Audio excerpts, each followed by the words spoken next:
లగచర్ల బాధితులకు మద్దతుగా గిరిజన సంఘాల ఆధ్వర్యంలో మహబూబాబాద్లో మహాధర్నా ప్లాన్ చేసింది బీఆర్ఎస్ పార్టీ. 50,000 మందితోటి పెద్ద ధర్నాకు పిలుపునిచ్చారు. అయితే సర్కార్ మాత్రం పర్మిషన్ ఇయ్యమని చెప్పేసింది. దీంతో బీఆర్ఎస్ వాళ్ళు మండిపడుతున్నారు. లగచర్లైన డ్యామేజ్ ను కవర్ చేసేందుకు సర్కార్ ఆరాటపడుతున్నది. అందుకే ఏడికి పోయిన సీఎం సార్ కేసీఆర్ అని అరుంధత్ సినిమాల పశుపతి గలవరిచ్చినట్టు గలవరిచ్చి ఇష్యూను కవర్ డ్రైవ్ చేస్తున్నాడు. అందుకే మహబూబాబాద్ లో నిరసన కార్యం పెట్టుకుంటే పర్మిషన్ ఇవ్వకుండా డ్రామాలు ఆడుతుందని గరమవుతున్నారు. ఇక దీని మీద మాజీ మంత్రి ఎమ్మెల్సీ సత్యవతి మేడం మస్తు కన్నెర చేస్తున్నది. టైం ఎప్పుడు ఒకటే తీర్లు ఉండదు, యాద పెట్టుకోవాలి. 50,000 మందితోటి ధర్నా చేసి సర్కార్కు బుద్ధి చెప్తాము, అవసరమైతే హైకోర్టుకు పోతాము, అక్కడ పర్మిషన్ తీసుకొని నిరసనలు చేస్తాము, ఎవ్వరు ఆప్తరో చూస్తామని సవాల్ చేసింది. పోలీసు వాళ్ళు కన్వాలు కప్పుకొని కాంగ్రెస్ కార్యకర్త లెక్క ఉండడం బంద్ చేయాలి. ఏపీలో ఏమైందో చూసి కూడా తీరు మార్చుకోకుంటే అటు ఇంకా మీరే తక్కువలో పడతారు. మేము పవర్లకు వస్తే మీకు ఒక్కొక్కరు సంగతి చెప్తాం ఖబర్దారని వార్నింగ్ ఇచ్చింది. ఇక కేటీఆర్ సార్ కూడా ట్విట్టర్లో గట్టిగానే ఖర్చులకు ఇచ్చుకున్నాడు. 45 నిమిషాల్లో 50 సార్లు కేసీఆర్ పేరు తెలిసిన ముఖ్యమంత్రి గంత భయం పుచ్చుకున్నదా నీకు? అందుకే పర్మిషన్ ఇవ్వకుండా వణుకుతున్నావులే అని సురుకులు అంటించిండు. మరి చూడాలి పంచాయతీ దాకా పోతుంది.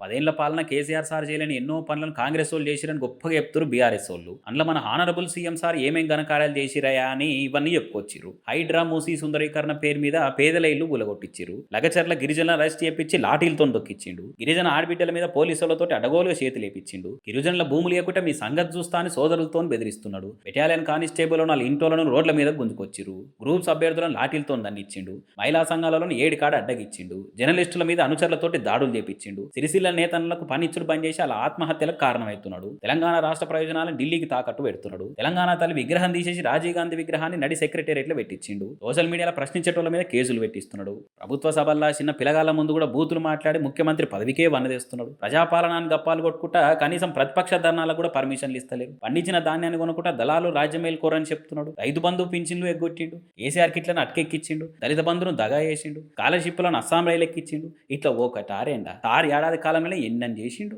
అవన్నీ చెప్తే ఒడవని ముచ్చటాన్ని సోషల్ మీడియాలో పోస్టులు పెట్టే క్రిస్తురిగా.